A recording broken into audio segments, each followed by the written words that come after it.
안녕하세요, 여러분. 우리랑 문학 수업 시간에 오신 것을 환영합니다. 오늘은 한용운 시인의 당신을 보았습니다 라는 시를 배울 거예요. 자, 그럼 함께 시를 배워볼까요? 당신을 보았습니다. 당신이 가신 뒤로 나는 당신을 잊을 수가 없습니다. 까닭은 당신을 위하나니보다 나를 위함이 많습니다. 나는 갈고 심을 땅이 없으므로 주수가 없습니다. 저녁거리가 없어서 조나 감자를 꾸러 이웃집에 갔더니 주인은 거지는 인격이 없다. 인격이 없는 사람은 생명이 없다. 너를 도와주는 것은 죄악이다. 고 말하였습니다. 그 말을 듣고 돌아 나올 때에 쏟아지는 눈물 속에서 당신을 보았습니다. 나는 집도 없고 다른 까닭을 겸하여 민적이 없습니다. 민적 없는 자는 인권이 없다. 인권이 없는 너에게 무슨 정조냐 하고 능욕하려는 장군이 있었습니다. 그를 항거한 뒤에 남에게 대한 격분이 스스로의 슬픔으로 화하는 찰나에 당신을 보았습니다. 아, 왠갓 윤리, 도덕, 법률은 칼과 황금을 제사 지내는 연기인 줄을 알았습니다. 영원의 사랑을 받을까? 인간 역사의 첫 페이지에 잉크칠을 할까? 술을 마실까? 망설일 때에 당신을 보았습니다. 자, 어떠셨나요, 여러분? 어려운 표현들이 많아서 깜짝 놀라셨나요? 너무 걱정하지 마세요. 이제부터 하나하나 배워볼 거예요. 시 해석을 듣기 전에 딱 2가지만 미리 생각해 주세요. 한용운 시인이 살던 시대가 한국이 일본의 지배를 받던 일제강점기이고, 둘째, 한용운 시인은 누구보다도 한국의 독립을 바랐던 사람이었다는 사실을요. 여기서 나는 지금 어떤 상황인가요? 네, 당신은 떠났고 나는 당신을 그리워하고 있어요.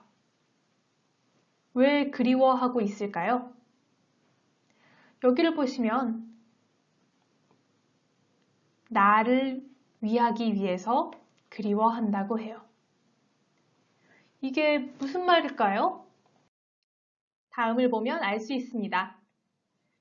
나는 땅이 없어서 농사를 지을 수가 없어요. 그래서 저녁에 먹을 것도 없어서 이웃집에 먹을 것을 꾸러 빌리러 가요.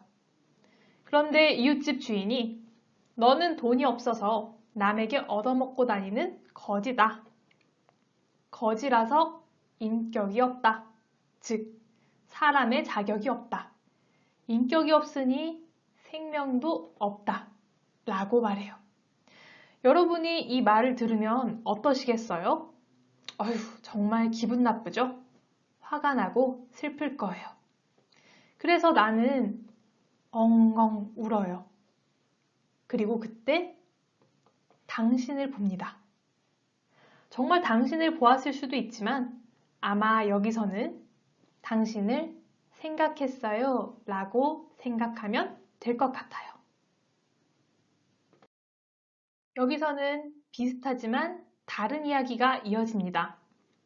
나는 집도 없고 다른 이유로 민적도 없어요.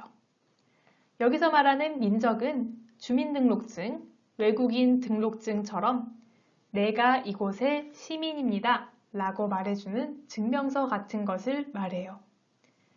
그런데 어떤 장군이 나가 이 민적이 없으면 인권이 없고 인권이 없으면 정조, 다시 말해서 연인에 대한 몸과 마음의 충성심도 없다고 하면서 나를 괴롭히려고 해요. 나는 그런 장군에게 항거, 저항하고 돌아가는데 너무 화가 나요. 격분해요. 그리고 그 분노가 나 스스로에 대한 슬픔으로 변해요. 그리고 이때도 당신을 생각합니다. 나는 어떤 생각을 했을까요? 아, 당신이 있었다면 내가 이렇게 힘들지 않았을 텐데 하고 생각했을까요? 나의 슬픔은 여기서도 이어집니다. 여기서는 상징이 많아서 조금 어려울 수 있는데요. 한번 잘 살펴봅시다. 나는 온갖 윤리, 도덕, 법률이 칼과 황금을 제사 지내는 연기인 줄 알았다고 해요. 여러분, 윤리, 도덕, 법은 무엇인가요? 네, 우리 사회가 무너지지 않게 해주는 규칙이나 제도예요. 그런데 이것들이 나를 도와주었나요? 아니요. 오히려 이 시에서 칼과 황금으로 상징되는 돈이 많고 힘이 센 사람들을 도와주었죠. 여기서는 제사 지낸다는 표현이 있는데 보통 제사는 신이든 조상이든 존경하는 사람에게 하는 거거든요. 그러니까 여기서는 무언가를 위하여 라는 뜻으로 해석하면 될 것 같아요. 정말 필요한 사람은 돕지 않고 힘이 있는 사람만 돕는 제도이니 모양은 있지만 실제로는 존재하지 않는 연기와 같은 거예요. 이렇게 괴로운 상황이라 나는 고민에 빠져요. 영원의 사랑을 받을까? 즉, 죽음을 선택해서 천국과 같은 영원한 세계로 떠나버릴까?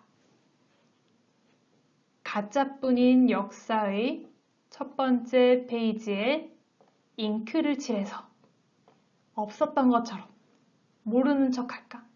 아니면 술을 마셔버릴까? 현실을 모르는 척하고 도망가고 싶어서 이런 생각을 해요. 그런데 나가 어떻게 하나요? 네, 여기서도 당신을 봅니다. 그러면 나는 앞에서 말한 세 가지를 실제로 할까요? 아마 하지 않겠죠. 당신은 나가 그런 힘든 상황을 이겨내게 하는 힘을 주는 그런 대상이거든요.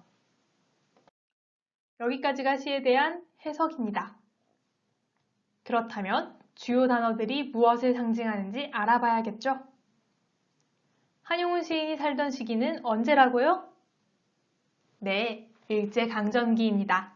그 관점에서 한번 해석해 봅시다. 나는 일제강점기에 괴롭힘을 받던 한국인을 뜻해요. 그래서 땅도 없고 인권도 없다고 하고 있죠. 그리고 주인과 장군은 그런 나를 괴롭히고 슬프게 하는 사람이에요. 일본일 수도 있고 그 밖의 다른 제국주의의 이웃나라들이라고 할 수 있겠죠.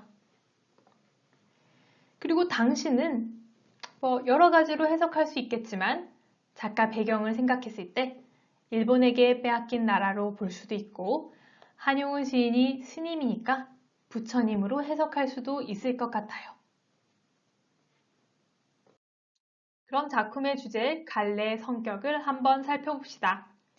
이 작품의 주제는 절망적인 현실을 이겨내고 진정한 삶의 가치를 따라감이라고 할 수 있을 거예요.